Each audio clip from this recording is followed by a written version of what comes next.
Hello, my lovely student. Gimana kabarnya nih? Semoga dalam keadaan sehat ya. Pada video ini kita masih membahas tentang TOEFL, tapi kita sudah masuk ke part B, yaitu long conversation ya. Baik, bagaimana kita ketahui bahwa dalam TOEFL itu terbagi atas 3 part.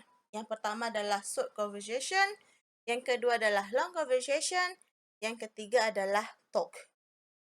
Mungkin bagi sebagian orang menganggap bahwa part B dan part C adalah soal yang paling sulit di antara part A-nya.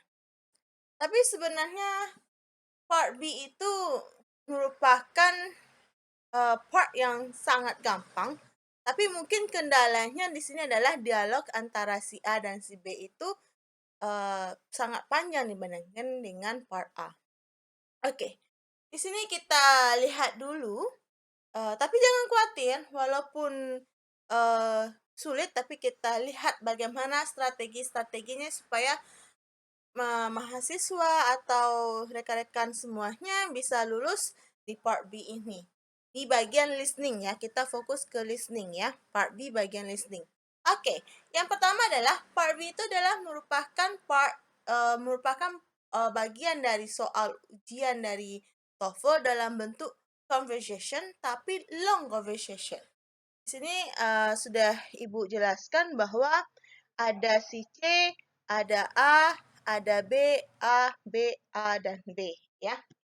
Di sini kenapa ditulis C itu narator? Ya, biasanya di part B itu soal adalah C ini sebagai narator, dia menceritakan bahwa dialog ini antara A dan si B.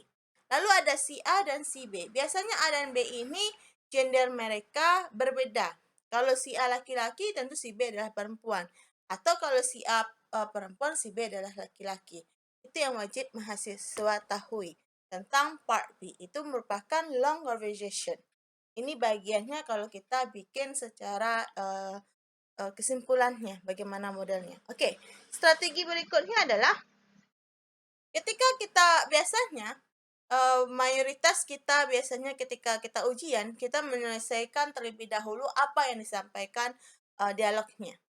Lalu setelah selesai baru kita akan melihat soal ya atau melihat jawabannya. Itu merupakan hal yang fatal ketika kita mengikuti ujian listening part B. Tapi ya, tapi kenapa hal itu? Ya. Nah, bagusnya ini saran ya. Bagusnya ketika kita ujian part B itu kan satu dialog itu untuk 4 sampai 5 soal. Jadi ketika si speaker ngomong, kita sambil melihat lembar jawaban choice A sampai D. Ya, jangan kita habiskan dulu si speakers atau native speaker yang ngomong baru kita lihat soal. Ya, bagusnya kita sambil mendengar sambil kita lihat soal. Kenapa hal itu terjadi? Kenapa? Karena jawaban yang ditanyakan pada choice A sampai D itu soalnya jawabannya ada di dalam dialog tersebut. Setelah diambil kesimpulan ini setelah diteliti bahwa jawabannya itu selalu ada di dalam dialognya dan jawabannya berurutan. Misalnya contohnya soal nomor 2 sini, soal nomor 3 sini, soal nomor 4 sini, soal nomor 5 sini. Atau bisa tidak dekat-dekat ini. Nomor 1 sini, nomor 2 di sini, nomor 3 di sini, nomor 4 di sini, nomor 5 di sini. Yang pasti adalah jawabannya berurutan dari atas sampai bawah. Maksudnya dari awal dialog sampai akhir dialog. Ya, paham? Ya, paham ya? Jadi jawabannya ada di dalam dialog ini. Dan jawabannya pun berurutan dari atas sampai bawah. Oke. Yang kedua, ketika kita mendengarkan, ini ada si C ngomong nih. Si C ini adalah sebagai narator. Ya, dialog ini antara si lecturer sama student ya. Lalu di dalam benak kita, yang ini nih jangan sampai di skip. Kita wajib dengarkan ya. Wajib dengarkan secara sesama karena itu nanti akan mengiring kita ke dalam bahwa oh ini kalau si A dan si B-nya antara profesor atau lecture sama student, berarti topik pembahasannya tentu tidak jauh berhubungan dengan perkuliahan, PR, ujian, kuis, atau absensi. Ya, uh, itu. Nanti dalam otak kita sudah tergiring seperti ini. Tapi kalau nanti si C ini ngomong bahwa dialog ini antara si A dan si B, mereka merupakan dua teman yang sedang membahas tentang perkuliahan. Nah, baru kita tahu. Tapi kita tidak tahu siapa si A ini, apakah dia lecturer, apakah student ya. Tapi kita sudah wajib tahu bahwa ini dialognya tentu antara sini-sini, tentu topiknya nggak jauh tidak jauh dari perkuliahan atau segala macamnya. Oke. Yang ketiga, yang keempat nih ya. Ketika kita mendengarkan, jangan sampai mahasiswa hilang ingatan atau tidak mendengarkan dengan baik-baik apa yang disampaikan oleh si A pertama kali ini.